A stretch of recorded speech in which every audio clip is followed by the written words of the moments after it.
Greetings, friends. Welcome to another episode of the Friday post flight. We just get started as FNT is wrapping up, and boy, did they have a show today. We have on episode number 10 a very special guest, somebody who's very special to me, somebody I'm close with, and somebody who makes me look better all the time. It is my wonderful editor, Mr. Grant Gregory, who is responsible for the humor on some of my videos. He's responsible for thumbnails, a lot of artwork, and a lot of time. He also occasionally assembles the random short, and he has me now speaking Hindi and probably potentially in the near future many other languages. So please welcome to the show my good friend and editor, Mr. Grant Gregory. How are you today, sir? Doing really well. Sorry if my audio is coming through. I'm currently in the car, so it'll only be for a little bit. But yeah, all I do is just a magnifying glass of what you do. So any way that I can help push you to the 15K, that's what we're looking for.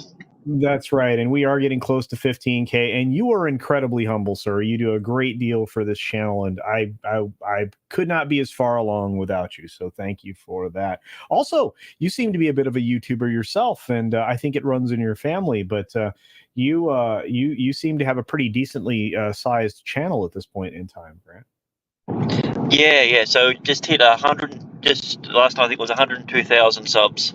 So. Wow. Goodness gracious. Someday I'll get there. I'll play catch up with you there, Grant. But anyway, it's fantastic that you have that great success. But we have some folks here to say hi to, and then we'll jump right into the interview part of the show, which I think a lot of people will be interested to know some of the answers to some of these questions as I refill my tea here. Let's see. We've got an incredibly gracious gift from our friend Space Dave 2000. He is upgrading to his membership to a high roller, so that's wonderful. And then an incredibly generous gift from Chris Persa for 5 CultureCasino memberships. Thank you for that. One of the wrench extraordinaires everywhere on YouTube. Weatherman seems to have upgraded, it looks like, his membership. And of course, John Sapola stopped by. So did James Dosher, and Weatherman is here. We've got another generous gift from our good friend Scott Westbrook for 10 CultureCasino dollars. Thank you for that. Saying, here's a 10 that I didn't spend at Universal Studios today. Keep doing what you do. Well, thank you for that, Scott. I hope you had a lot of fun at Universal. I missed out on, or I will be missing out on Lorena's meetup, and so I'm kind of bummed. But it's good to see all of you here today. We have even more folks dropping in now. We'll say hi to Low Spec Clinic's laptop. Of course, the very lovely Penny. Good to see you, dear. Hope you had fun with the grandkids, if I wasn't mistaken. If I heard right. We got Lester San Jose, the Skeptic Tank, in the house. Vulcan lives, because Vulcan lives matter. And there's Shellback. What's up, Timmy? Great to see you. Make America Beach again. That is right. Mm-hmm. Shrek PMC is here. He's been working on stuff on his channel. You guys can check that out. We've got the great David Glenn joining us. We've got a few other folks rolling in the door, and we will get started up. There's Psychotic Mongoose hanging out with us, one of our critter friends. Let's see. Christopher Dominguez is here. We got Jared Markham here. There's SFX314 Sabertooth Raptor here. We've got, Michelle's here. Hi, Michelle. I'm 2 minutes late, and this far down in the chat. I know culture is good, but the flight is crowded tonight. Well, just kick back and relax in the lounge, dear, and thanks for being here. So much more going on. Let's see. Jeff switched to his alter ego. And Apu Casino. That's right. That's what Grant does for me. 11 Alphas here. We've got Josh Hammond in the house. There's the amazing Yellow Flash. What's going on, sir? Hope you're doing well. Keep giving us all that wonderful entertainment on the Flashcast. That's glorious. Let's see. We've got, FKHC. That's right. You've got 2005. Great to see you, my friend. Gosh, so many great beings here. All right. Popsicle's here. What's up? So let's get into it. Grant, you've been editing for me for some time, but you and I knew each other a little bit before that. And I really appreciate you taking taking on an additional responsibility to make things happen. But we have a list of questions we go through when we do these interviews. It's not as well structured as what you do. Someday I'll be able to do that. But let's get to our first segment right here, which is called Three Questions.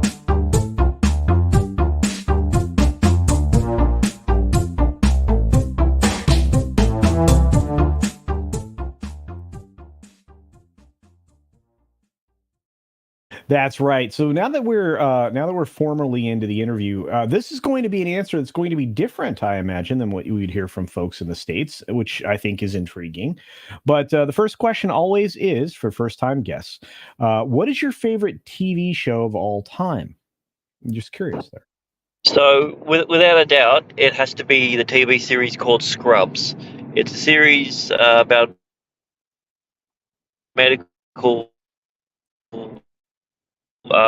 students and follow. It's a show that no matter what mood I'm in, whether I'm feeling down, whether I'm feeling happy, I can put on and I can enjoy. It doesn't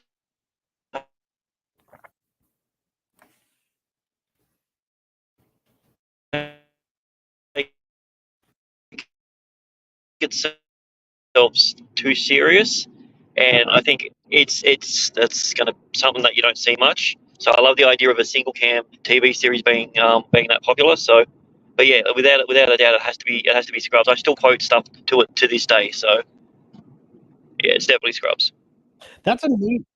Yeah, that's amazing because as Chris in the chat points out, he was expecting E Street or Neighbors, and I was thinking Neighbors. I thought that was everybody's favorite show in Australia. No, no. I was more of a Home and Away guy versus Neighbours. It's the other Australian soap opera. But no, I actually auditioned for Neighbours, but I was too skinny to be the kid that had the eating disorder. So yeah, so I didn't get the role. So yeah, I never watched it since. Well, you would have been great for to be a kid with an eating disorder. I think now you're even on the carnivore diet, if I'm not mistaken.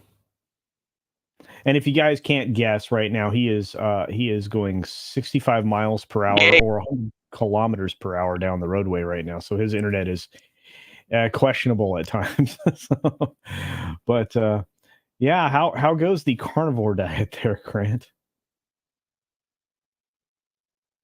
Uh-oh. yeah. Sorry about that. Yeah, you keep cutting in and out. I wasn't too sure what you actually heard. So Oh, I was asking you about yeah, it's having sugar uh, is. I wouldn't recommend that part of it. Um, but yeah, apparently it's supposed to get better. well, it does get better as somebody who went keto not that long ago, and then bounced back into a regular diet, which meant I got round again, and I wasn't able to exercise as much because of the global crisis. So stick with it; it pays off, I promise you. Let's see. We've got that was a great answer. We've got folks in the chat, FKHC saying what? No water rats? What's a water rat? I don't know what that is. I never really got into water Oh, rats. Water rats is a this is gonna be tough, Grant. show I know you're gonna on the be water. right. Grant, I know you can't hear me, or maybe you can. We're gonna let you dip out for a few minutes. I know you're getting close to home, and I will engage with the chat because you're right now in a position where we can't hear anything you're saying. It keeps cutting out. All right, buddy. See you in a few minutes. All right. All right. Well, Grant like tried to join us. Unfortunately, he's just moments away from home, so I'm not terribly worried. Um, I don't know what Water Rats is, so it's an old Aussie show. All right, fair enough.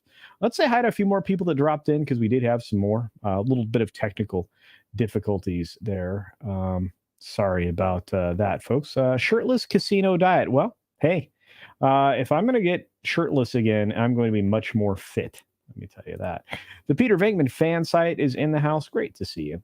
And we have 11 Alpha joining us. Water Rats is an Australian TV police procedural. Oh, interesting. So it went from 96 to 2001. Interesting. 5 years. Excellent. Carlos Alfredo Lopez is joining us. Good afternoon and evening. Good afternoon, evening to you. Dezu says, I mean, he's streaming from an imaginary country of Australia, so net problems. You know what? You're 100% correct. It's going to be interesting because he's going to have some different takes on our normal questions. We get to question number 2, and I ask him what film is his go-to film. What's his stay-at-home sick film? What's the comfort film? I think he's going to come up with something different than any of us would have expected. I'm kind of curious about that. As far as what's in the news, there's probably a story we weren't going to touch on, but I didn't know if any of you had heard about. It seems that that Disney is doing something that I would not recommend them doing, because it's going to put them square back into the noise that Disney says they're trying to avoid. At least Iger says they're trying to avoid the political noise, and what's the other term for it? The culture war noise. So let's take a look at this story. I think it's interesting. We'll do this until Grant can return to us. So TikTok scores a sizable Disney deal, including a content hub and publisher partnership. So Disney's partnering with TikTok, folks. I'm not sure that is ideal. I'll get Grant's perspective on this maybe later, but I think this is a real problem. Now, TikTok has landed Disney as its big name publishing partner for its premium ad product, Pulse Premiere. Announced earlier this year, the company will join other large publishers, including NBCU, oh my goodness, Condé Nast, Dash Meredith, BuzzFeed, and more. BuzzFeed's not a big content thing anymore. They offer brand safe videos for marketers to place their ads around. Doubtful. The new deal will also see TikTok offering Disney a dedicated destination within the video app where Disney fans can watch videos from Disney brands. Oh my. I don't think this is good. The company describes this content hub as a first of its kind. Wow. And they were able to nudge Disney into it. I wonder what kind of money is being exchanged here. Assad Ayaz is the chief brand officer of the Walt Disney Company. They have more than 240 billion views on TikTok. So TikTok is still under scrutiny by our government because its ties to China. Nothing it had to do with TikTok's reach. Incorrect. It's about the propaganda that's submitted through that. Ooh. So I ask you, is that a good idea? Oh, goodness. Weatherman says, burn Disney, burn. Well, a lot of people feel that. And Disney is dumb. I agree. That John is not a fan. Argentum says, just finished work. Good evening. Good evening to you, Argentum. Now, a lot of you are not a fan of this move. Chris Bursa says, it sounds ominous. TikTok and Disney teaming up. It doesn't sound good for Disney. Disney believes China will save them. Maybe. Disney hates the USA. China hates the USA. I see nothing bad coming from this. Thank you, Maestro Chief. Oh, goodness. I think it's a terrible business move. Disney should not align itself with China. I think it puts them squarely on the wrong side of things, and that's very, very bad. Hey, Project Cambrian's here. What's going on? Good evening, SFX 314 Sabertooth Raptor. And let's see. TikTok, you mean the CCP surveillance program? Yes, I do. Disney doubling down with China. Yes, Vulcan lives, indeed. Amaranth probably has twice as many views on TikTok. She probably does. She works it well. Grant's apologizing for his Aussie internet. It's all right. We'll see you soon, Grant. Let's see. Coach Dragon's here. What's up, Coach? Good to see you, bud. Oak Down Girls in the house. Great to see you. Just got home from work. Thanks for commenting on the video today. Appreciate that. Got to see that. Enjoyable. Cajun Corey, what's up, brother? Good to see you. And so many more. Wow. It's weird not having a guest when I planned for a guest. There's a lot of odd stories out there in the world, but I want to save those. I want to save those. Y'all know what the news of the day is. I mean, we're looking at the things that are going on with the Disney company and how they're being kind of put in a bad position because of their political takes on things. And so it was a perfect time, fortuitous timing for Mr. Peltz, Nelson Peltz, to get at Disney once again. I would have done it. If I had an extra $2.5 billion, I'd be in hot pursuit of Disney shares to try to influence their decision making because it's been so poor for so long. I think that's rather telling. Disney stock investors dump your stock and leave now. I think, well, today they had a negative number going on when last I checked. I think they were down about 50 cents. I'll double check right now. See if we can add that into the stream real quick. It's just not surprising to me. Disney keeps falling down. They're not quite falling up the stairs at this point in time. Oh, they managed to get out of the negative. Whoa, they broke even for the entire day. They finished where they started. This is bonkers. Let's take a look at that. Share screen. I'm not logged in, so you can't see any important stuff.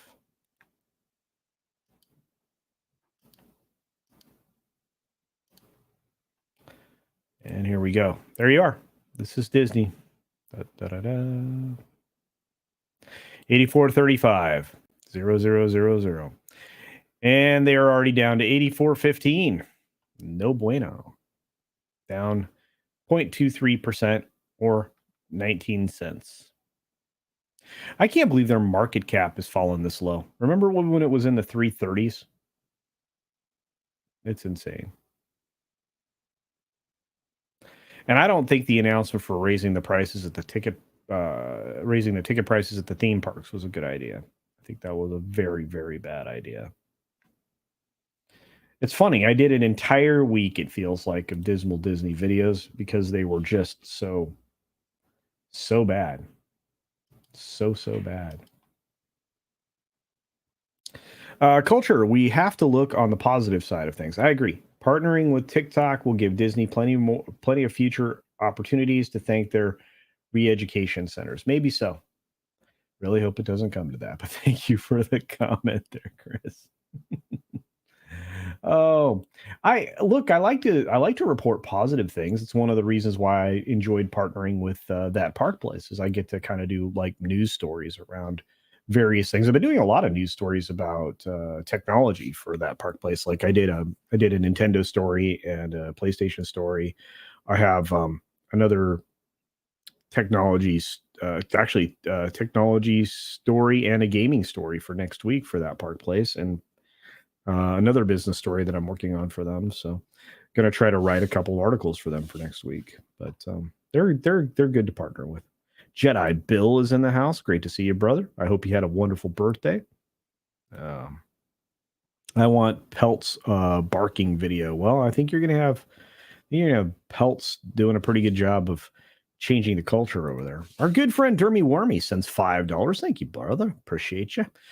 Says, hell, brother, focusing on promoting fun tonight, laughing and trying to escape from the real world. Check it out. Well, I will. You know I will, Dermy. Then tomorrow night, I'm going to head over to Flashcast and laugh my booty off with everybody over there. It's good times. Flash has a heck of a show. A lot of fun. The intro is epic.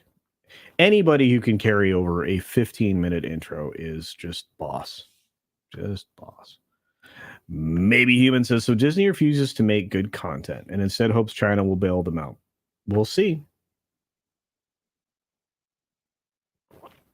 China bucks are not going to be worth much if they continue to have the financial economic decline and collapse that they're having in their housing market. They're on their second company that's imploding, exploding, whatever you'd like to think. So let's see. Aussie internet is not granting your interview. Yeah, that's funny. That's all right. Grant will be back as he can, hopefully soon. Disney has no concept of supply side economics. No, they don't. You finished Wrath of Ineana. 30 hours of biennial engineering training and repaired the gaps in the shower stall and the flooring. Ready to start Wrath of Ferals next week. Well, that's cool. And well done on your home improvement. Jin Wong's in the house. Grant had to go vote. No, I think Grant had to go eat. But Clownfish Casino. Yeah, it seems like, right? With all the dismal Disney stories. But there's an awful lot of them, and Disney's doing it to themselves. And I'm phasing in or out of my background. I got to fix that. Those videos were glorious indeed. I'm getting there. I'm turning into Clownfish. Man, I love. I got to figure out how to grind out like Ryan and Flash and other ones that are able to quartering. Man, knocking out 5-6 videos a day. I don't know if I could keep Grant that busy. Disney's proving they're un-American every day. Yeah, it seems to be true. Disney's after hours volume is fairly high, possibly day traders locking in their gains for the week and not waiting for the next bit of news. That's probably true. Man, I looked at that spike last week and I couldn't figure it out. And you know, VR's take was that it was a glitch. And I was like, no, somebody bought, because that's a lot of volume right there. And it wasn't a Friday. See, next Friday, we should expect a spike, one direction or another.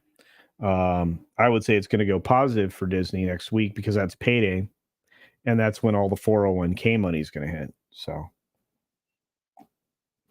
401k, IRA, whatever. Hey, Current Year with Ian K. What's going on? You guys should be checking out Current Year with Ian K. Lots of great political stuff. It inspires amazing t-shirts like this one, which you can get at beachpunk.us. That's right. You can get your very own Shea White t-shirt. That's right. We've gone away from that Guevara guy, and now we have our very own icon known as Rachel Zegler right here. Our Snow White, our Shea White. Get this t-shirt. You can have it many different colors. I chose black, but you can get yours, and looks really good in the military or olive green. So I'm sure you'll enjoy that. Oh yeah, the view's fake. It's the green screen. Jason's here. What's up, buddy? Great to see you. And Chris says, well, China's entire e-vehicle doesn't look well either. Thousands of vehicles just laying in fields. Yes. Gosh, what is the China channel that I love? The two guys that we used to motorbike through China. Oh, I forget the name, but that guy is coming strong. He's working on his green screen game too. So Rogue Thinker says, make the videos 4 minutes each. Okay. Actually, I've been finding that I'm actually speaking with more brevity lately, so I'm having to relearn how to speak slower. Oh, I wish it was real, Shrek PMC. Yeah. I vote for a hostile takeover of Disney. Make them better in spite of Iger and his board. You'd have to corral like 6 or 7 billionaires that add a little bit of extra to spare. You'd have to have them also have the same mindset about how to go about pursuing profit. You get one ringleader like Peltz, who was very effective with Procter and Gamble and made them better in spite of themselves, because all he did is secure a board seat. And that's where he actually came together, by the way, with Susan Arnold. So the fact that Iger got rid of Susan Arnold in favor of the forced labor practitioner from Nike as chairman. Yeah. I'm going to keep saying that. I'm also going to keep saying that Disney employs one of their Miramax pals, Leslie Hetland, or did, to produce us the Acolyte, the former personal assistant of, the bad guy, Harvey. That's right. Now, if you're a personal assistant, what's part of your job? Booking things, taking care of things, scheduling things. I wonder what she scheduled for Harvey. Anyway, let's ADV China. Thank you. Davinia Duckworth on top of it. All right. We have the amazing, the incredible, and incomparable Mr. Grant Gregory returning, I think. Let's see. Grant. Hello, can you hear me? Apparently, yeah, I'm on the missus computer, so I don't have any of my avatars, and there isn't a camera at the moment. So you're fine. You just got the old nipple to look at. Very good. Very good. I have to say, I appreciate it. I saw Fletch jumped in. Appreciate you. Thanks for growing the audience, guys. The like button will help. Well, Grant, we got around to the first question, and your audio went quite poo. So let's fix that. Let's fix that. So you were a fan of Scrubs. That's correct. Is that right? Yeah, huge fan. I love Scrubs. As I said, it was one of those shows that no matter the mood, I could always watch it. And it being a single cam, when I was doing stuff at film school, we only were able to use one camera. It was inspiring, and I think for what it did, it reminded me of Ally McBeal when I was growing up, and I used to love watching that with my mum. Right. So it was like the next generation of it. But yeah, no, it's one of those ones that if anyone asks me what it is, I can always say if I had to watch one series again, what would it be? And it's easy. It's Scrubs. Excellent. Well, it's interesting that it's an American series. Like I said, I was expecting different, but wonderful. We got a few more folks popping in. Just another Richard. Dezu says, blink twice if the emus are holding you hostage, Mr. Grant Gregory. Well, you can't look into it, but I'm blinking. Oh, okay. All right. Well, that's fair. Oh, y'all are wonderful. All right, let's get to the second question. Grant, are you prepared? Absolutely. Oh, wow. Now that was a different sound. All right. What film is your go-to when you are homesick or you are or blue or, what's your comfort film? What's your favorite film when you just, you need comfort? That would be The Fifth Element. Really? Yep. Once again, another one of those ones that I could just I've watched too many times to the point where I could just play the movie in my head. But it's one that it has everything that I wanted. It has action, a bit of romance. It's got comedy. It got some good acting. It's got some bad acting. Like what more could you want?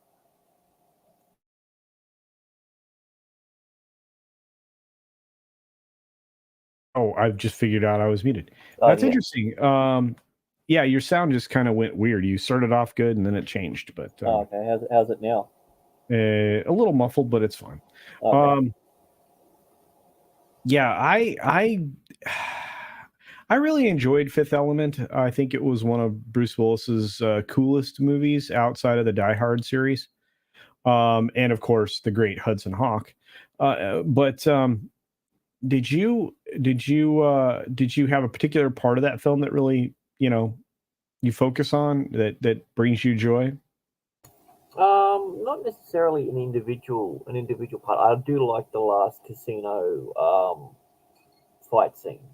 I think that's really cool. And when I first watched it, the main reason that I was excited to watch it was because it had Luke Perry in it. But then I realized he was only in it for the beginning. So yeah. So, but yeah, like any part of that really is one of those. It's one of those films that I said like it's not my favorite film of all time, but it's definitely one of those ones that any mood, especially if I'm not feeling the best or anything, throw it on and I can enjoy it. If I had to pick one, any interaction with Zorg, I think I just think the way which Ullman carries that character, it was so different and so unique. How can someone so goofy be so menacing? And I just loved it. Yeah, and I think Gary Oldman did a great job in there as Zorg, right? Oh yeah, yeah. Yeah, Patrice Emmanuel Zorg. yeah. Jean Baptiste Yeah. Emmanuel Zorg, indeed. All right. Well, let's see. Does the chat have anything to say to that? I'll have to see. Yeah, he's a bit underwater. Yeah. Lilu Dallas multipass. Yes. Deliato's here. That's always good. Just walked out of the Fifth Element movie. Thought it sucked. Whoa! Wow. That's all right. Everyone's entitled to their wrong opinion. Oh, come on. Everybody gets an opinion. You know, you don't have to all agree. I think that makes it better. Oaktown Girl loves Scrubs, by the way. So Yeah, so, yeah. that's awesome. But yeah, I really did. I really did enjoy the movie, and I think the opera opera Yeah, section is yeah. one of my. I mean that mixed in with the action scene, it was something that kind of reminded me like when I saw like mariachi and all that, like that style of having a non action based song mixed in with that. Like I never would have thought, a kung fu movie mixed in with operatic EDM would work so well, but it does. Yeah, like I said. I mean, I don't know. This is one of the coolest things ever when you figure out or find out that that literally she did almost all those notes in that opera scene, other than like 17. Everything Yeah. else, her. This is and just absolutely, absolutely incredible. And All it's right. also one of those films that I don't know if I would classify it as an action film, as a sci-fi, as a fantasy film. It skirts that line in the middle of all, of multiple genres. I don't know if I would call it a comedy, though I laugh a fair bit in it as well. So, but yeah. That's interesting. Yeah, I don't know how you characterize it. I mean, little Chad says the Fifth Element was good. Disney built a whole LARPing hotel based on it. Oh my goodness! Yes, it did seem like the Galactic Star Cruiser was very much a stealing from Fifth Element. So I'm with you there, little Chad. Little Chad, are you doing your show tonight so I can push people that way? I'm just curious. All right, what do we got, Grant? We got one more question for you before we move along. This is the first of the three questions. Now, I asked you what your favorite film was for, comfort film. But what I didn't ask you, what was your best film or favorite film experience? Not the film itself, but the film experience that was around it. Oh, okay. Seeing probably the third Lord of the Rings in cinema. Day one, 9:30, going in there, being right at the front of the line. Because each Christmas it came out, and I didn't quite ever get to the front line, so I didn't get to pick the perfect seat. I got the perfect seat.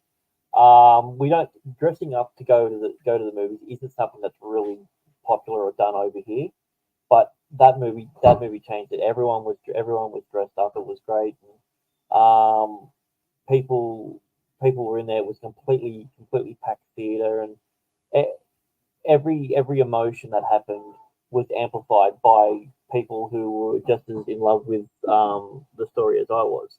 Because by the time that the third book had come out, I'd actually read it, because I read the Fellowship the first time, just before I saw it, but I didn't want to read the other books. I wanted to see the movies first, because I liked the movie more better than I liked the book. But then I got bored and had 2 years come around, and then all the stuff that they had in the book, I was waiting for, and then when it came in, I was really happy, and the parts it did, and I was a little bit disappointed. But overall, everything about it was great. We all walked out. We were all buzzing for hours afterwards, just talking about it. It was just me and two of my mates. It wasn't a big crowd, but like it's still something that I remember to this day.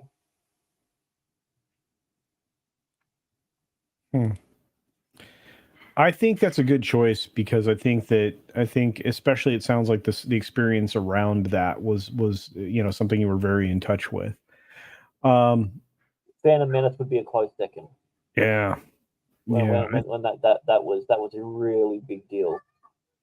I still always fall back to the moment that changed me forever. Because I saw the original Star Wars on the largest possible screen that was only available in 6 states when it opened. The very first film, it was incredible. Well, yeah, I was never able to get that experience, but that was why probably the reason why I have the prequel trilogy with a little bit of rose-tinted glass, because that was my Star Wars experience. I had watched all the movies, and I had at that stage VHSs, of it, including the Christmas holiday specials and that sort of stuff. But yeah, that was really really cool to see. But I think because I enjoyed the movie more for Return of the King, it was and because I don't think anyone had a bad thing about it. Like there wasn't any grunts or groans. Everyone was genuinely excited. Yeah. Not quite. It was similar, and it was a 70 millimeter print, if I remember correctly. So it was pretty amazing. But no, Grant, it sounds like you had a wonderful first experience, and I think that's spectacular. We got a few more follow-up questions we need to get to that revolve around some very weird news.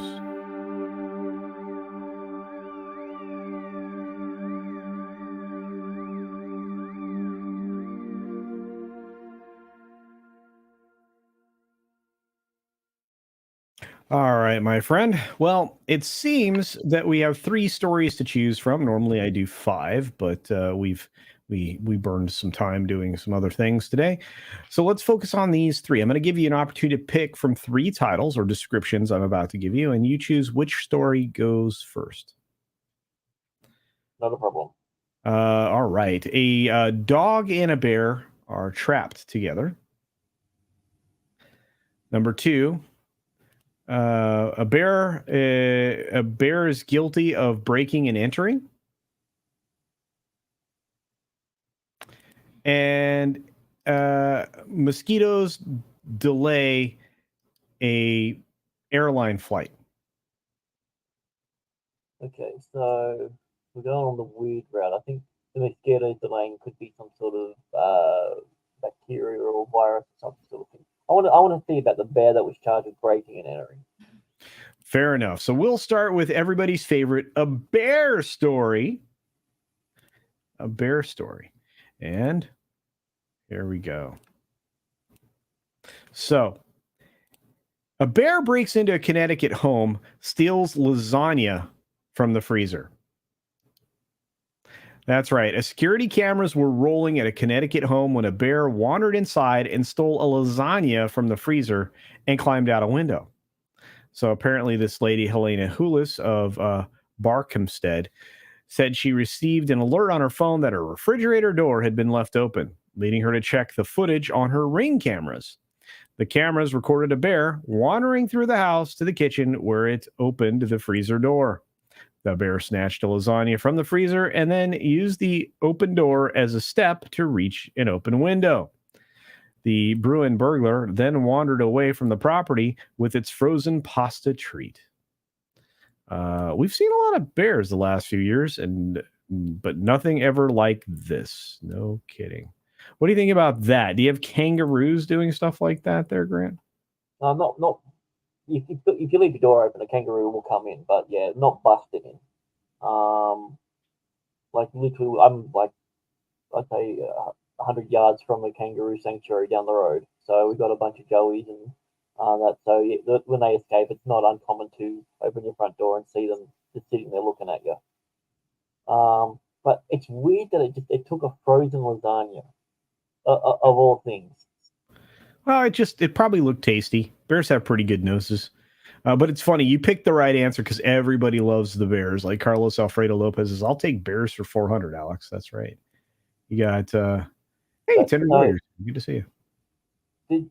So it wasn't charged with anything? I thought it was charged, or it just did a break and enter. No, it committed a break and enter. I think it's kind of funny, right? I mean, it literally, and then it climbed out that window. I mean, we can probably watch the video. Let's see. There's the bear. Oh, shoot. Look at that thing. Just moseying around the house. Yeah. Look at that. Look at that bear. Time swimming the freeway. Listen to him. It opens it like deftly. It's almost like it's trained, right? It's like it knows, yeah. That's insane.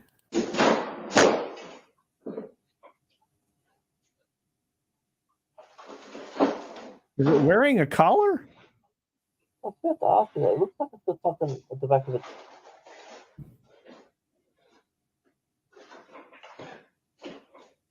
It looks like it even has a tag in its ear. Yeah. That's wild.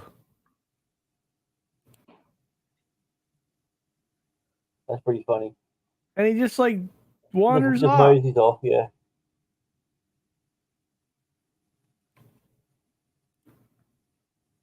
Wow. See, we don't have bears here, so that's one thing that I am thankful. We have a lot of things that could kill you, but if you encounter them, they're more afraid of you. But yeah, like bears are just muscles with teeth. Like they frighten the shit out of me. Well, I'd find that fascinating that the bear literally just like rolled in there like, sup. And what's funny is I've been doing bear stories. I don't know if you've been able to catch any of the 6-minute daily replays, but I've been doing bear stories like for 2 weeks straight. Like they're just like one of the ones was today that there was a bear that rolled into a convenience store that I reported on that just went in and grabbed some gummy bears and then bailed. Wouldn't that be like cannibalism partially? Oh, so gummy bears are fine. Yeah. I think it's young people, so I guess it's not. Yeah. Yeah, it was a cocaine bear. No. It's not Garfield in disguise. No, it was definitely a bear, as you guys saw there. Lasagna bear. That's right. Well, hey, look. I mean, right now, Grant can't have lasagna. He's probably craving lasagna because we've been talking about it. Yeah, I can eat the meat and cheese out of it. There you go. Look for the bare necessities. It is a very smart bear. That was wild, right? It's an Italian bear. Yeah, like it definitely looked like it was somewhat not domesticated, but yeah, familiar. Probably a better word. I've been burgled by a bear. That's right. The door was just, I don't know. I mean, obviously the bear knows how to get in and out of windows. That was crazy, right? And the bear's tagged for sure. Oh, wait, no, we've solved it. It's Drunk 3PO on the hunt for Winnie the Pooh's honey. Okay. It was Drunk 3PO. That's what it was. Trained by the most cunning trash pandas known to man. There you go. It's a beargler. A beargler, nice. I like that one. Personally, I've always believed in the right to arm bears. Well, there you go, DL Fendel. Thank you for that. Peter Venkman fan site says Garfield did it. Maybe. I just think that's fascinating, right? I love delicious pasta treats like that. Dearest is here, says Catwoman has nothing on this bear. That's right. This is a bear burglar, not a cat burglar. Didn't leave any fingerprints. Yeah, see, that is definitely a radio caller. So somebody's tracking that bear, probably the like the local fish and game folks. But that's crazy. Yeah, they are very clever indeed. There's a show about there's a video they show about not keeping anything with the slightest food odor in your glove compartment because they'll break into the car. I've seen that before. That's why you put all of your when you're camping in areas with bears. That's why you have a bag with all of your foodstuffs that you actually throw a rope over a tree branch and go whoop and make it so they can't get to the food. So, or you just don't go camping where there's bears. Yeah, it's just a bear. Yeah, the bear had the one of the munchies. most efficient killing machines on the planet. It's all right. Did you see that story that we had last week where like a herd of sheep broke into a marijuana greenhouse? Yeah, that was a weird one. Very strange. Yeah. The ankle monitor does nothing. No, it doesn't. The problem for the homeowner is, of course, after the bear and groceries are gone, the poo remains. There you go. Smarter than the average ranger. There you go. I can't do that very good. Tom's not here. I just think it's wild. Yes, bears can climb trees, but if you throw it up on a branch that the bear thinks could break, you're probably safe. Also, you're trying to get the scent out of the bear's ability to smell. So, Because if they can't reach the food, why don't they just go for the next nearest big giant piece of meat? Like the person. yeah. Hey, Jen. Good to see you, bud. All right. Well, we got that story out of the way, Grant. We got 2 more to go. So, do you want to hear about a bear and a dog, or do you want to hear about? Bear and a dog. We'll keep the bear going. Okay, we're gonna keep the bear going. All right, Yeah. fair enough. All right, guys, let's get to it. I saw Canadian Spider-Man come into the chat. Good to see you, buddy. All right, here we go. This one's crazy too. Dog trapped in cave for 3 days with bear. Legit story. This is from the Walden's Creek Volunteer Fire Department. They're down there in the cave, right? And they are. That's a sound. Oh shoot!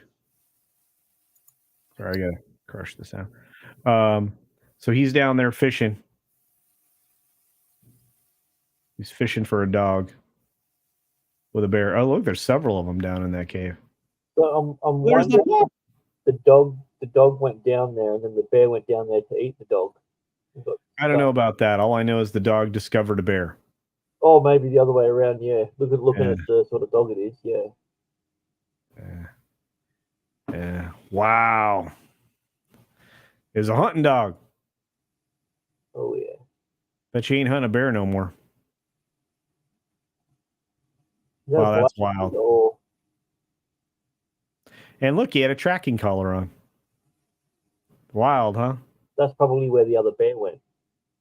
He's like, you come to my home, I'm going to come to your home.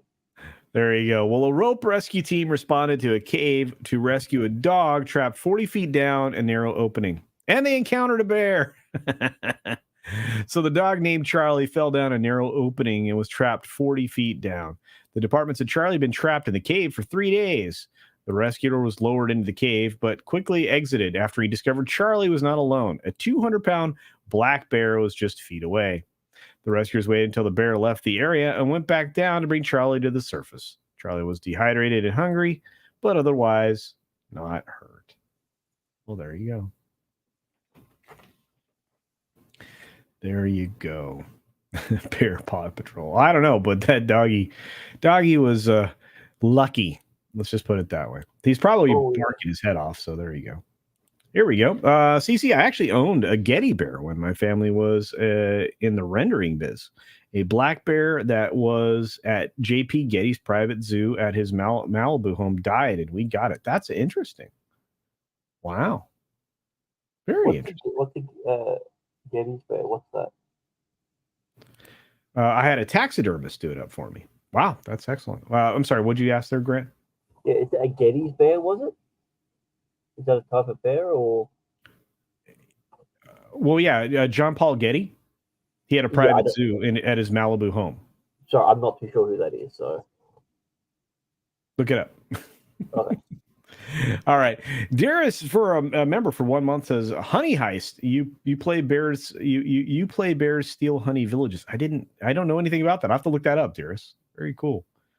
I saw him emotionally unstable amphibian roll in here a bit ago. Yeah, a very happy ending for the dog.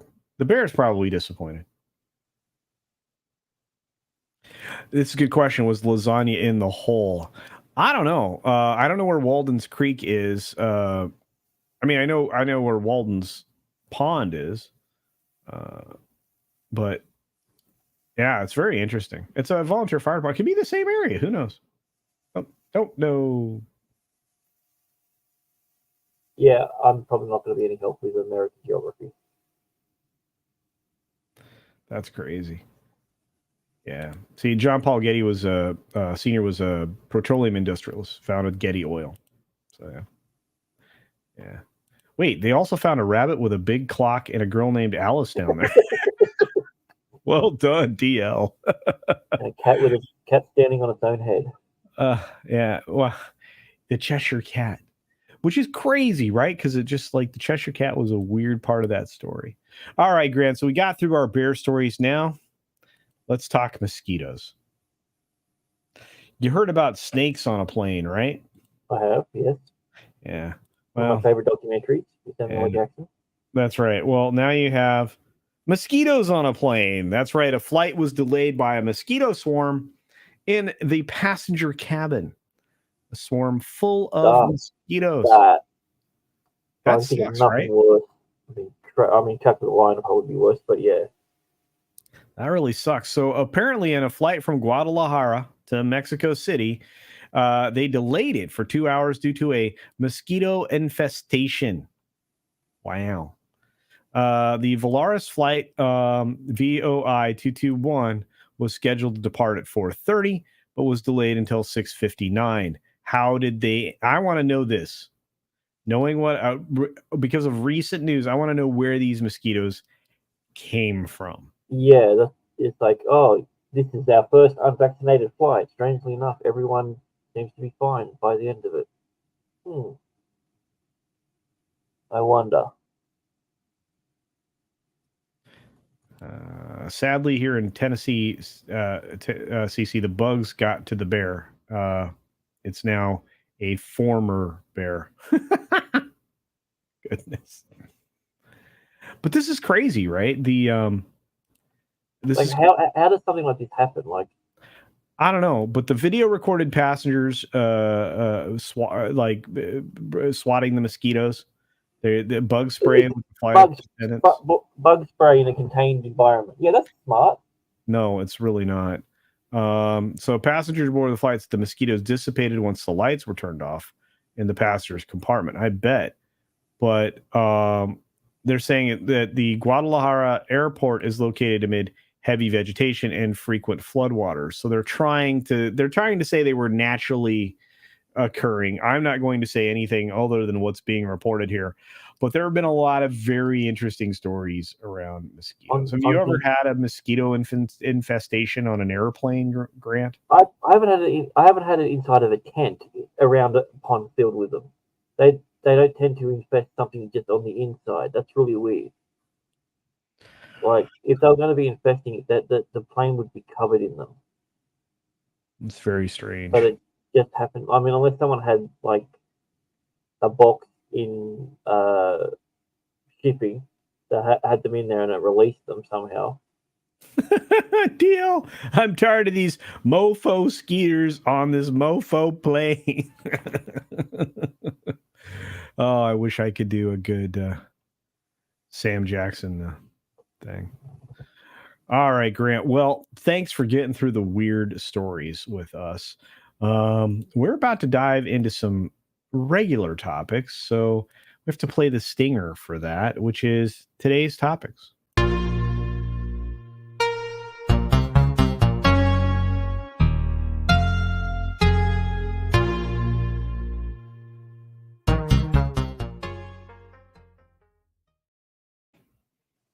All right. So we need to talk about something that's basically going to destroy everybody's attitude about what cinemas can and can't do, what people might or might not be interested in, and why Hollywood is so laughable. Are you prepared for that, Grant? 100%. Let's do it. All right. Now, I know you're a huge, huge fan of female pop singers. I know that's one of the things that you really get into. 100%. And the number one act right now in the world, especially here in the United States, is Taylor Swift. And Taylor Swift launched the Eras Tour not that long ago. And she did very, very well. She essentially created an economic impact of about $1 billion with this tour. That's just ridiculous. But at the same time, she had a camera crew film everything. So that film released yesterday here in the States. I'm not sure if it's going anywhere in Australia. Are you getting this tour film? I've heard something about it. But I mean, we tend to get a lot of these tour type films, but usually a lot later, sort of thing. Okay. Like once the tour's already finished and ancient history sort of thing.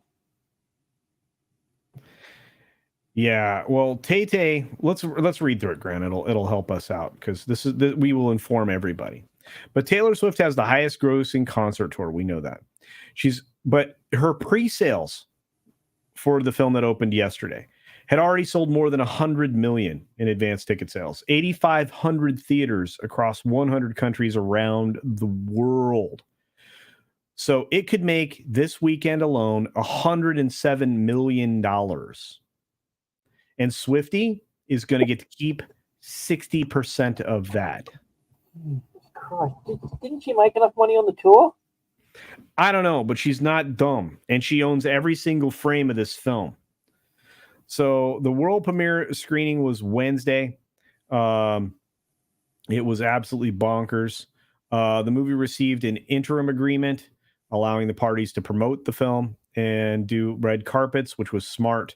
But this thing went bonkers. So it's in AMC theaters via Variance Films, and it's going to be shown at least 4 times per day on Thursday, Friday, and Saturdays and Sundays, following 4 weekends at all AMC locations.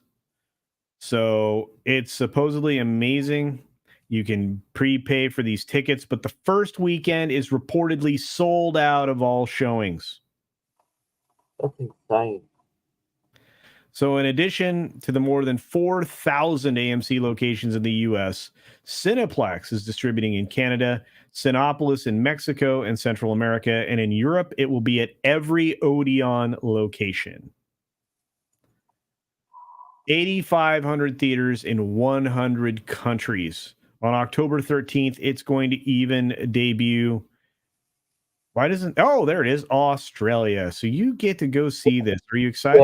I just had a look up. I think there was a 12-hour wait. People were camping out the front for 12 hours to see it. My local cinema, I can't believe I'm saying this, but my local cinema, it's only a twin cinema. It's playing it for 3 showings for the day. Goodness. That's essentially the whole thing. That's just for today. Tomorrow it's doing 4. Holy crap! That's Sunday. So it's on every screening tomorrow. So the creator is at 9 o'clock in the morning, and then every other film for the day is Taylor Swift, and they're sold out. Isn't that insane? Holy crap! They're sold out. Avengers wasn't even Endgame wasn't even sold out. That's incredible, right? I'm just amazed. And look, let's see what the chat says. It's pretty wild. Weatherman's like, don't say Tay. I don't Tay. There you go. Yeah, over $1 billion in ticket sales for the tour alone. Yeah, it's a huge economic impact. And she owns herself. She's not owned by anybody, which is nuts. Just nuts. Yeah, it made 50 million Friday, tracking for 130 million this week, and I think it's going to do more. I think 170 isn't that far to think that this could actually this tour could actually do that. It's also $5.50 more expensive than any other ticket to see. Well, what does that tell you? Wow. And she can get away with it, dude. There are people paying $4,000 and $5,000, $4,000 and $5,000 to see the show live, to get a ticket to see the show live. My local cinema just has a message saying they will no longer be showing The Expendables for all those time slots when we go to Taylor Swift. I just find it bonkers that that's like what's happening right now.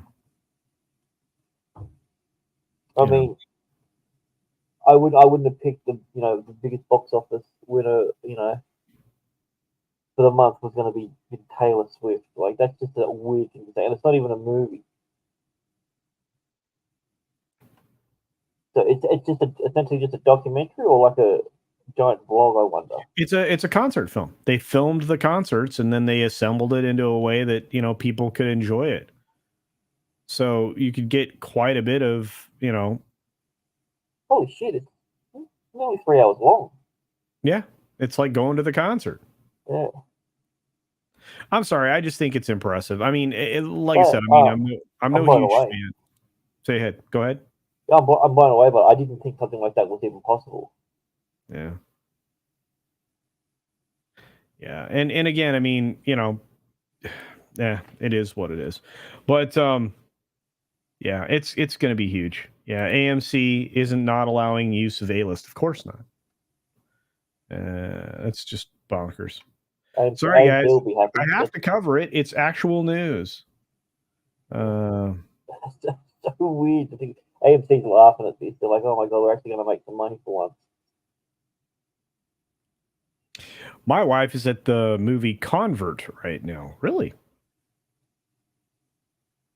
I got one. I'll know on a practical basis, it's probably better than going to the concert because you get better sightings and angles. Oh, I agree with you. 100%. Cavatinho Cavalryman Che says, the power of Taylor Swift compels you. Okay. The power of Taylor Swift compels you. That's right. Oh, at the concert. Okay, that's what I'm saying. At the concert movie right now. Okay, fair enough. That's just crazy. Yeah, Swiftie does give me Madonna vibes without the freak show. I think that's true.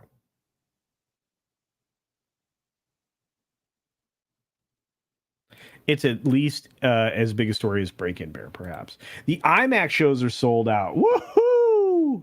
But the other theaters at the AMC 20 has open seats. Well, that's good to know. Man, Vic, isn't that crazy? Concert film. You know what else is crazy? Hollywood. They're losing their mind. I hadn't noticed that. Yeah. I am not a Swiftie, E-Clay. Guys keep saying it, but I'm not.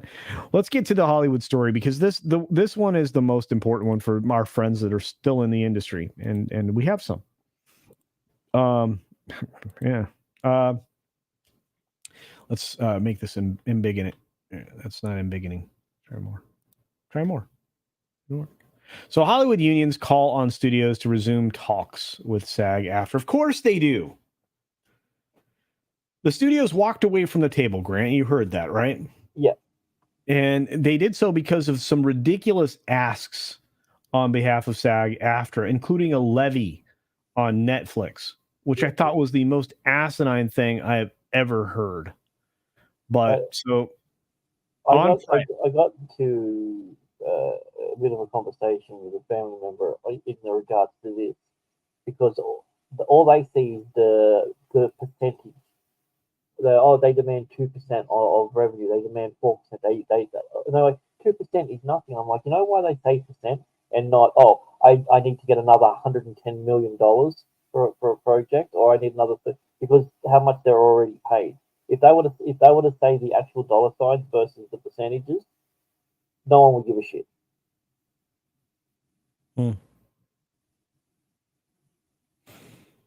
I think there's a whole lot of not giving a crap going on in Hollywood. But according to the story here, the Hollywood unions issued a statement, right, saying that they wanted the major studios to resume bargaining.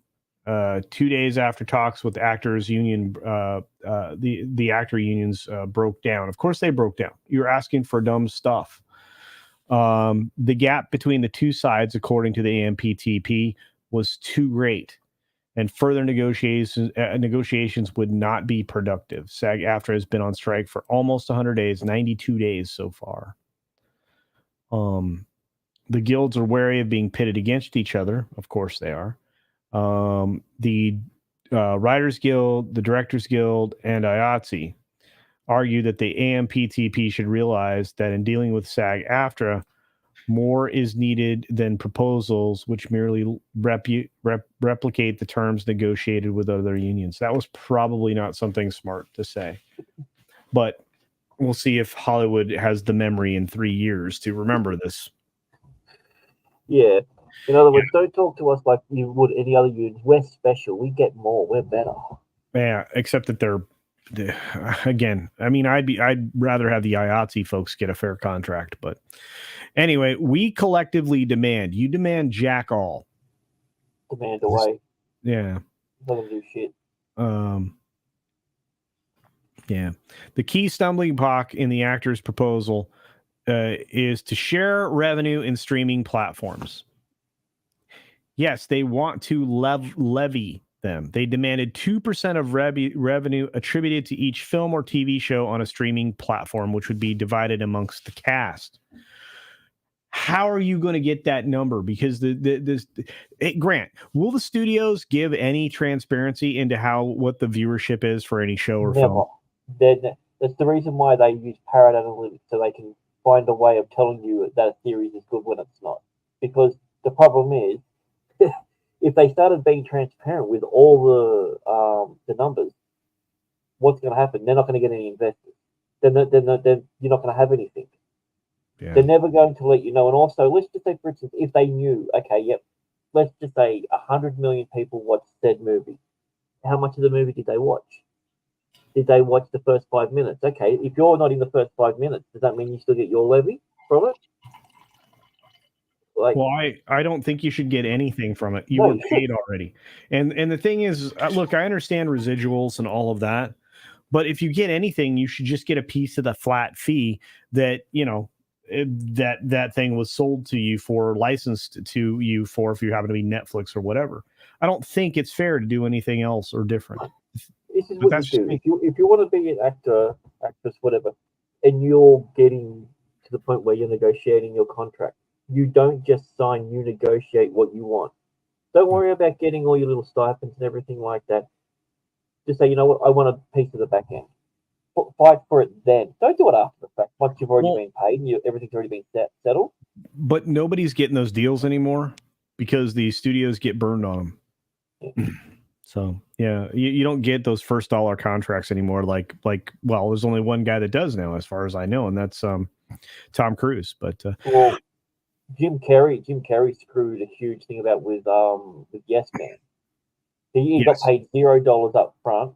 He had zero stipends and everything and all that during it, but he got a chunk of the profits. And because once it came out, he went on his own individual tour to promote the film. Press tour. He ended up making $300 million from that one film that basically didn't make any money for the studios. Yeah, because he's smart. Yeah. Osmora, in that aspect, he is. Well, yeah. Sometimes he's a little odd. Osmora from the 199 is in the house. Says, hail all. Also granted a huge gift to you all. We have Osmora gifting 5 CultureCasino memberships. Thank you, Osmora. Appreciate it. Thank you so very much. Little Chad, member for 6 months, says the unions have no idea about fungible accounting, the lifeblood of Hollywood. That's right. Creative Hollywood math. Yeah, I have a feeling that they don't get it. But 2% of revenue attributed to each film. How do you quantify that? No dache. You can't. Right? That's what I'm saying. 2%. Oh, okay. Here's the thing: like, if it's a profit margin and they're after a profit margin, they won't ever go for that because they'll know most of these films aren't making profit. Yeah. They want total revenue. They're already taking out. If you're losing a bunch of money making movies, and then the people are saying, well, you know what, I want to take more of your money, so you end up with less. Sign the dotted line. I agree with you. I mean, it is what it is, but Davinia is right. Studio counting is notoriously shifty. I've done 3 videos on that here way back in the day on this channel. No movie ever made any money according to their accounting. This is also true. DL, who would know, says, remember the case where Buchwald sued over percentage points on Coming to America, and Eddie Murphy testified that the actors call those faux points monkey points. Oh my goodness. He's right. I mean, You know, it's wild. It's wild. Yeah, you guys are smart out there. Y'all know your Hollywood stuff. Y'all know your Hollywood stuff. You're amazing. Tax credits. Yeah, it's about the tax credits. Well, yeah, especially in the UK. The problem is, if you go to the UK, we find out exactly how much money you spent on it, and then we point out that you didn't make any money on your film and you lost $100 million. Last thing. So you said it that your budget was $200 million, yet they gave you a $50 million tax thing for a $350 million budget. How does that math work out? Well, because they're lying. Okay, Yeah, so that's what I'm saying. Like, yeah, the reported budget is not what the film costs. We know that for sure now, especially when it comes to Disney films. So you're 100% right, Grant. And Grant would know. Grant used to do stuff. So DL Fennel says the classic is the case involving Victor Victoria, one of my favorite films. Right, one of my favorite films. Long story, but happy to relate. That film was so good. So good. Two of the best actors of their time. My goodness. Yeah, remember, those UK numbers do not include the star and the above the line salaries and bonuses and penalties for the overshoots, nor apparently do they include some of the after post production stuff, even though they're supposed to.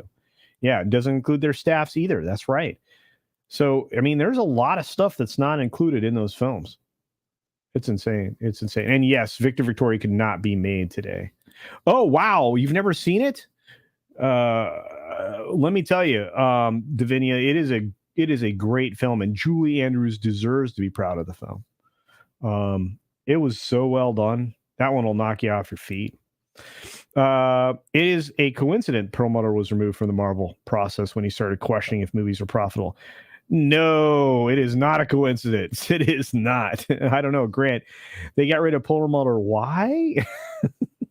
well, it wasn't mean tweets. It wasn't that. It was new direction. That's right. Yeah. Yeah. Well.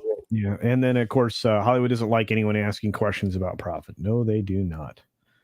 No, they do not. Yeah. He sued. Found things in the budget that were insane. A lot of people have been doing that. Gosh, let me tell you that movie. I got to go find it and watch it again. It's so good.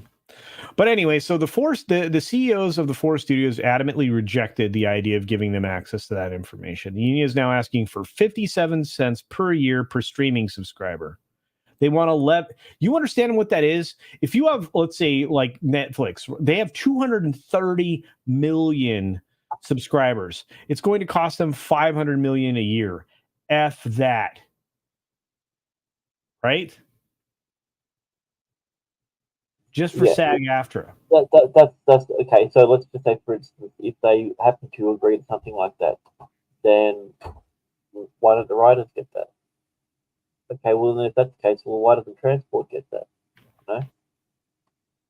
They'll open the floodgates if they do that. And also, it's just such a stupid thing per streaming subscriber. So you get a free subscription with another package, then they have to pay for that. It's insane. And then the AMPTP responded that the true cost is more like $880 million.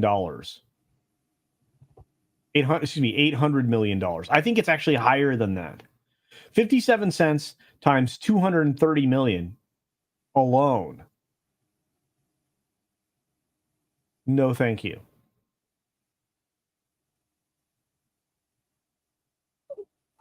Yeah, I don't understand where are they pulling these numbers from. I don't know. And here's the thing. 57 cents. That's the levy, by the way, that I was talking about. Yeah. I was like, no. First of all, we can't give you transparency because Wall Street will freak out and we'll lose tons of value in our company, and they will.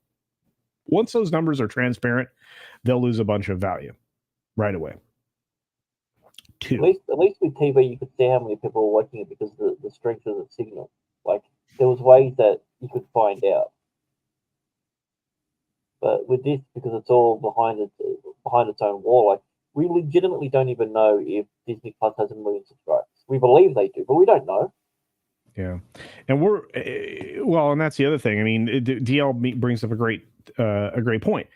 Disney just gave away a ton of free subs to the Charter cable folks. You have a bunch of wholesale or free subs that are, out of the Verizon deal. I'm sure you have similar deals in Australia where you get the one of these streaming services with your phone plan or something. Yeah. So what happens if you subscribe and then you drop off 1 month and then go back on? Does that mean they have to pay twice? I can't even answer that question.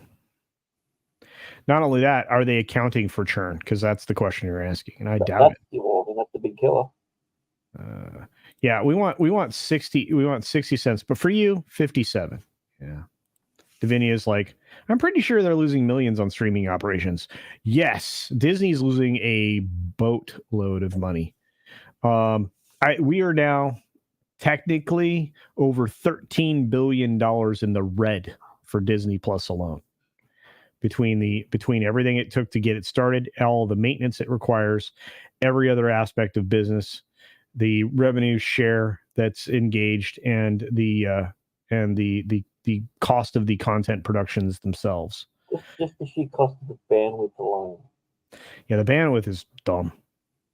They definitely overpaid for content. Yeah, and they did want a monopoly, but it didn't work. The only game in town, and the only game that should remain, is Netflix.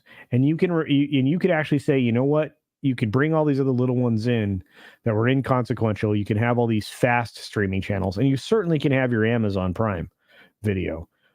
But Netflix was the only one that was ever going to make money. So, our good friend Stuttering Guitarist, who's been here for a month, thank you for being here, my friend. I've got to hang out with him a couple of times this month. It's fantastic. He says actors want more on the profit, and they are willing to pay escrow refunds on loss. Are they willing to pay escrow refunds on losses? Well, if they looked at how much money Disney's losing on films, I would say they absolutely wouldn't. And this is a brilliant question, and that's one you should probably be asking, or the studios should be asking right now. And maybe Rachel Zegler, she got to pay back all the money to Spielberg for that flop. Well, somebody better write a check, because Rachel should write a check for the terrible performance of the West Side Story remake. But the Peter Venkman fan site, thanks for being here, dear, says I have a pay-as-you-go plan. Some people do, and you know what? To be fair, that's the reason that the streaming services aren't tying you into a contract, is they would lose people's interest. Because just like with cell phones, they found that if you allow people to have a month-to-month service, they're more likely to keep the cell phone than if you lock them into a contract.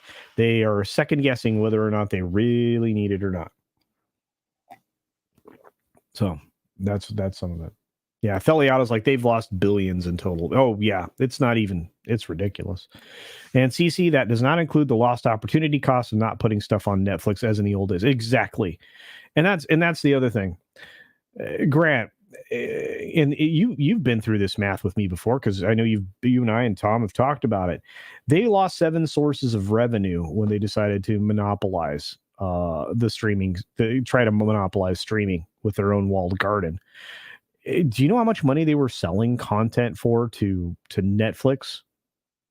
Well, I know Netflix was buying the last purchase that Netflix did. I can't remember which one it was, but it was $100 million just to stream some stuff. Like that's ridiculous how much they're getting paid, and they didn't. It's free money. That was the thing that they didn't understand. It was free money they were getting. It might have even been the MCU stuff. But yeah, like it's absolutely crazy when you've got someone who's willing to pay all that money, because all they saw was how much revenue they were making, not how much profit they were making. Right, and Netflix was the only one, and it took them almost 15 years to get to the profit level. It might have been longer. I could be wrong. I wanted to say 2 decades, but that's probably somewhere in there. But and it's only because they had the backing up of that company. Like, here's the thing: like Disney Plus, as it started off, is always going to lose because they weren't making any money. Netflix had 10 years of a bank account building up, and they had something already there. So their profits, they were always in profit once they started going into streaming. Then they dipped, and then they came back up. Well, exactly, and think about the fact that they paid for 1 year of Friends over $100 million. $120 million for one to do it for 1 year. Yeah, and again, same thing with The Office. Yeah, and again, the powers that be looked at that. I would think that was Warner Brothers Television, looked at that and went, "We want that money." Well, but that Netflix is bigger than Friends. I mean, yes, Friends is a big deal, but it's just crazy.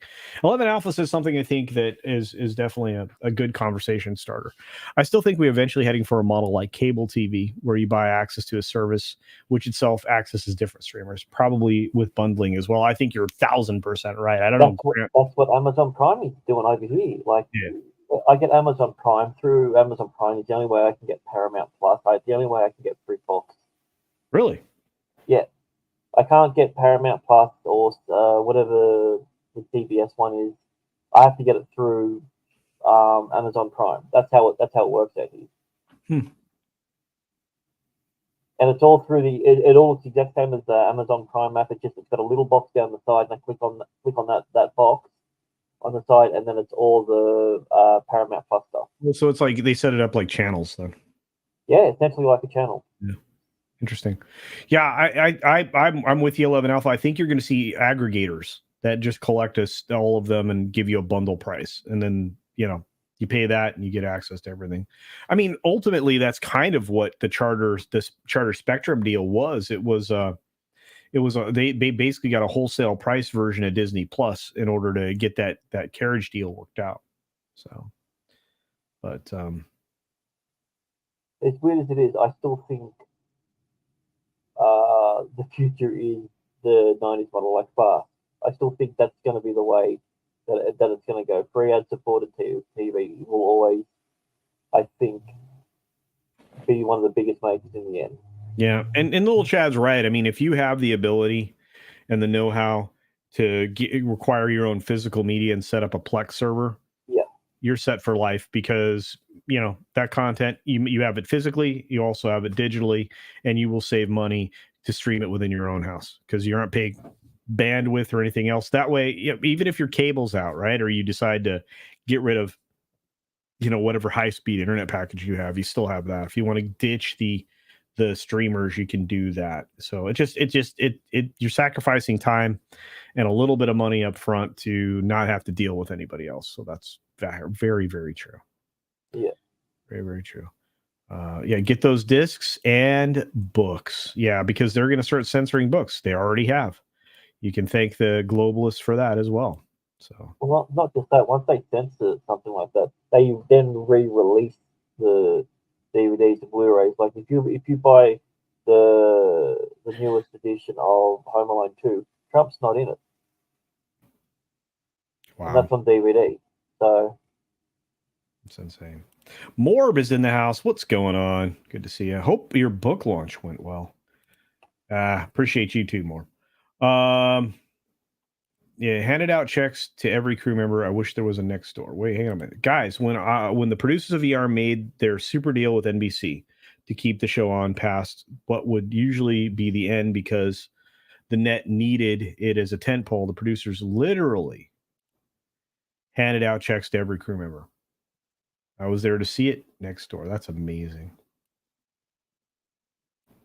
Theo, I bet you got a ton of stories. Grim's in the house. Great to see you.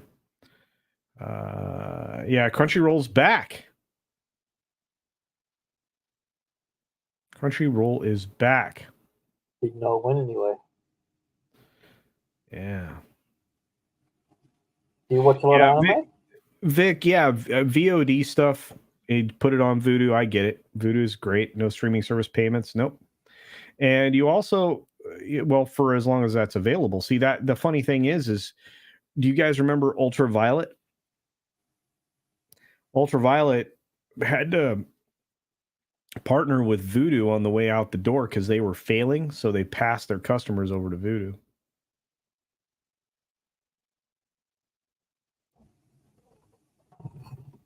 I had, what was it, Flickster, something else? Flickster, yeah, we had Flickster because we couldn't get Netflix when it was first coming out. We were still on the DVD model. But there was Flickster and there was Quickster as well, another one.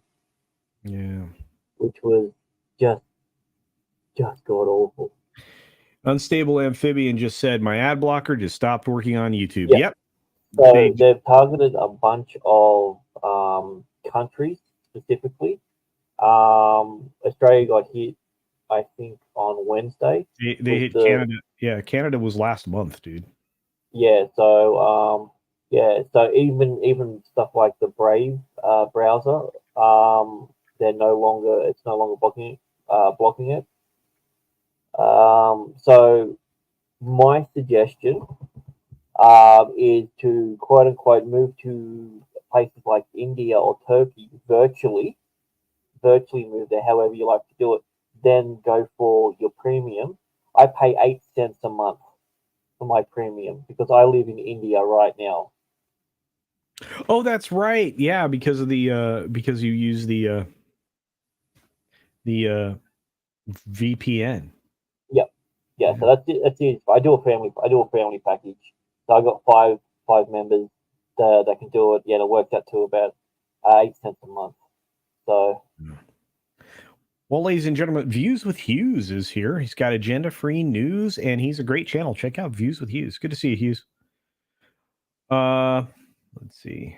There'll be a workaround soon. There already is. They actually hit the YouTube show YouTube dislikes. They hit that again too. That was like yesterday, I think. But no, I mean they're really trying to lock stuff down because they don't like the fact that it can be publicly known just how much shows are hated, videos are hated, commercials are hated, brands are hated. They don't like that being known. They can't control things if that's the case. So yeah, a la carte is the way to go, Vic, for sure. Yeah, Views, love your stuff. That's right. Yeah. Oh, Shadow is back. Says finally made it from DC to DC from Texas. No streaming payments because I don't stream. Period. There you go. Yeah. R.I.P. Ultraviolet. That's right. Oh boy. All right, Grant. Well, we got through the topics of the news. So now we have to dive into plug yourself.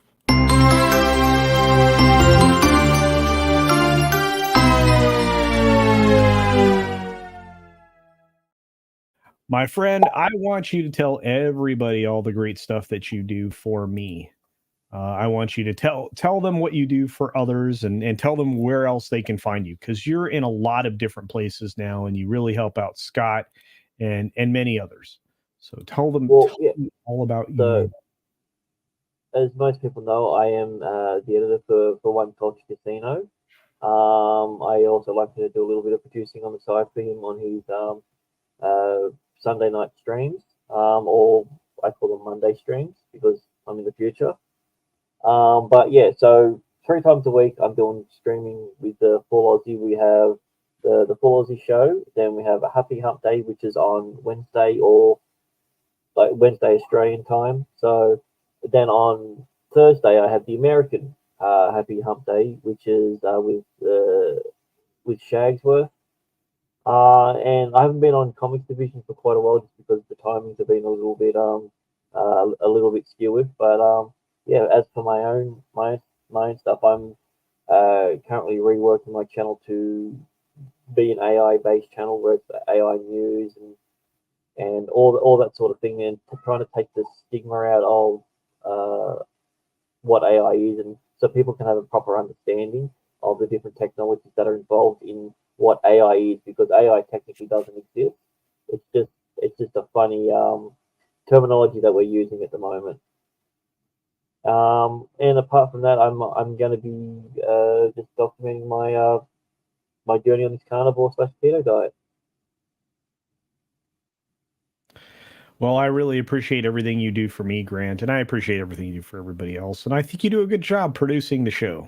So, and it was a great privilege for me to have you here tonight. And I'm going to ask you. It's probably the right way to say it, to give me some refreshed intros and outros for the various live products that I deliver. So I can't wait till we're gonna meet and discuss some more strategies. So I can continue to grow because I want to be at 15K by the end of the year. Hey, and so far I've nearly done 500 videos for you. I know. I was thinking about that. By the time we get to the end of the year, you will have done 500 plus videos for me easily. Well over 500 at that point. So pretty amazing. Oh, and we do need to get back to the AI version of me doing Hindi, maybe German, Spanish. Yep. Okay. Because people really actually responded quite well to the Hindi, by the way. So yeah, I tried to do a Google Translate on some of the messages that they said. I think there's a little bit being lost in translation. Sure. I get a rough idea what some of them are saying, but I think one of them said that your face fits you well. I don't know what that means, but well, thank you. Everyone knows your face fits you well. Well, very good. I know this. If we offer potential subscribers 57 cents a piece, I think we'll be doing pretty well. If I had 57 cents to give you. By the way, YouTube doesn't make a lot of money. Yes, Grant. But it's a lot of fun, and I'm grateful to all of you here. I will never cry poverty because I have so much fun. You guys make me rich in 1,000 different ways. Grant, any final thoughts before we say goodbye to these lovely folks and send them over to Ascendant Art automatically? Yep. That's right, because it is already linked to go over to little Chad's Ascendant Art channel, so you can hang out over there and get some humor because they're funny. Yep. Just make sure you give Clement Dad as much shit as possible. He seems to really enjoy it. So yeah, just tease him for not being in the real defense force, and he loves that stuff. He eats it up all day. There you go. Thanks, DL. Thanks to everybody out there. Thanks for Yellow Flash pulling through. Thanks to you all. Interessante. That's right. Esperanto. There you go. And we got one last minute greeny meanie here from Radioactive that says, Culture, keep up the good work on Friday the 13th. That's right. I love this day. I love Friday the 13th. And once again, thank you to Osmoro199 for the 5 Culture Casino gifted memberships, and to all the generous people that are in the chat, and to all the members. Guys, we will be back on Sunday night late. Grant will probably be there in the background producing. We've got some folks that supposedly are going to show up. That'll be a little bit wild and zany. So until then, be sure to take care of yourself, take care of others, wash your hands, of course, because it's good hygiene. And here's the credits.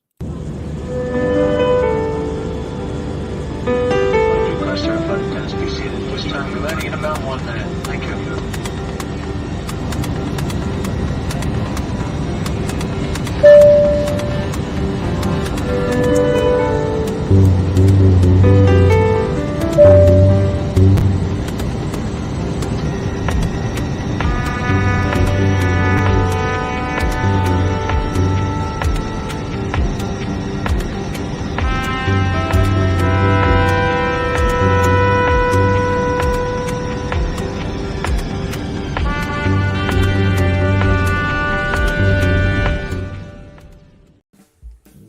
Cannot express the gratitude that comes from culture towards you on this day. Or they can, but, it's just one of those things you say. Thanks. Oh, thank you. Thank you for exposing how much you love Culture Casino.